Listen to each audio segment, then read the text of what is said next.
Selamun aleyküm kuruluş Osman severleri. Türk kasırgada sönmez bir kıvılcım gibidir sözleriyle yankı uyandıran Osman Bey esir edilemeyeceğini de bu şekilde haykırmaktadır. Amcası Dündar'ın yola gelip gelmeyeceği meçhul olsa da inat ettiği bellidir. Öyle ya, ahmak her zaman ahmaktır. Alişar ve avanesinin ihaneti elbette ki Türk tarihinde kara bir leke olarak anılacak. Çünkü yuları başkasının elinde olanın sadece biat etmekten başka işi yoktur. Oysa ne Türk töresinde ne de tarihinde böyle bir şey görmek mümkün değildir. Osman Bey'in artık Geyhatu ile tanışma vakti yavaş yavaş gelmiştir.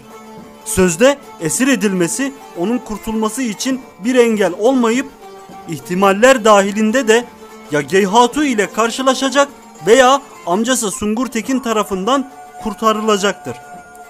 Her ne sebep ile olursa olsun adım adım Geyhatu tehlikesi baş gösterecek. Daha önceki videolarımızda da Geyhatu rolünü Kolpaçino serilerden bildiğimiz Ganyotçu lakabı ile Ebu Bekir Öztürk'ün canlandıracağını söylemiştik.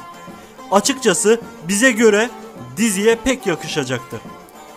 Artık Alişar denen iblisin de ölme vakti gelmiştir.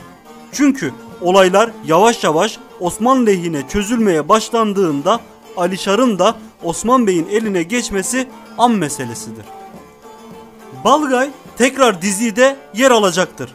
Onun için şimdiki tek amacı Cengiz Han'ın yasaları ile kendi kuvvetine kuvvet katmaktır. Öyle tahmin ediyoruz ki yeterli kuvveti sağlayınca Geyhatu ile bir mücadeleye girecek ve burada bir ihtimal de Osman Bey'in desteğini tekrar isteyecektir.